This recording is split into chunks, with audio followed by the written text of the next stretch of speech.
ഞാൻ പറയുന്നത് എഡ്യൂക്കേഷനേക്കാൾ അപ്പുറത്ത് കഴിവുള്ള മക്കളെ വാർത്തെടുക്കലാണ്. ഇതിന്റെ അർത്ഥം എഡ്യൂക്കേഷൻ വേണ്ടെന്നല്ല, A+ കൊടുക്കേണ്ടെന്നല്ല. ഹൗ ടു ഗെറ്റ് A+ എന്ന് പറയുന്നത് പറഞ്ഞുകൊണ്ട് തന്നെ ഞാൻ പറഞ്ഞോട്ടെ, നിങ്ങൾ എല്ലാവരെ കൊണ്ട് A+ ഘടിപ്പിച്ചോ. പക്ഷെ അതിനും അപ്പുറത്താണ് ഒരു കുട്ടിയുടെ സ്കില്ലുള്ളത് എന്നാണ് പറയുന്നത്. അതുകൊണ്ട് നമുക്ക് ആ സ്കില്ലിലേക്ക് പോകാം. മോണ്ടിസോറി സിസ്റ്റം അതാണ്. ഇവിടെ മോണ്ടിസോറി പഠിച്ച കുട്ടികളൊക്കെ ഒന്ന് കൈ ഉയർത്തിയാട്ടെ.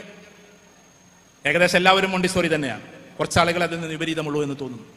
മോണ്ടിസോറിയെ കുറിച്ചും ഞാൻ പറഞ്ഞോട്ടെ. അതിൽ പുതിയ റിസർച്ച് ഒക്കെ വന്നിട്ടുണ്ട്.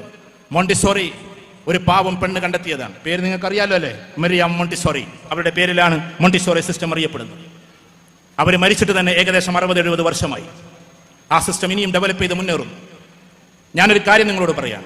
നമ്മുടെ നാട്ടിലെ, ഇതൊരു അവകാശവാദമൊന്നുമല്ല കേട്ടോ, നമ്മുടെ നാട്ടിലെ എഡ്യൂക്കേഷൻ സിസ്റ്റം അതിനെ മോശമാക്കുന്നില്ല, അത് കുറച്ചൊക്കെ താഴെയാണ് എന്നത് കണ്ടതുകൊണ്ടാണ് ഈ കഴിഞ്ഞ ഒരു 6 മാസം മുമ്പ് നമ്മുടെ മുഖ്യമന്ത്രി ഫിൻലാൻഡിലേക്ക് യാത്ര തിരിച്ചത്. കേരളത്തിൽ ഫിനിഷ് സ്കൂൾ സിസ്റ്റം കൊണ്ടുവരാൻ വേണ്ടി, ഫിൻലാൻഡിലെ സ്കൂൾ സിസ്റ്റം കൊണ്ടുവരാനാണ്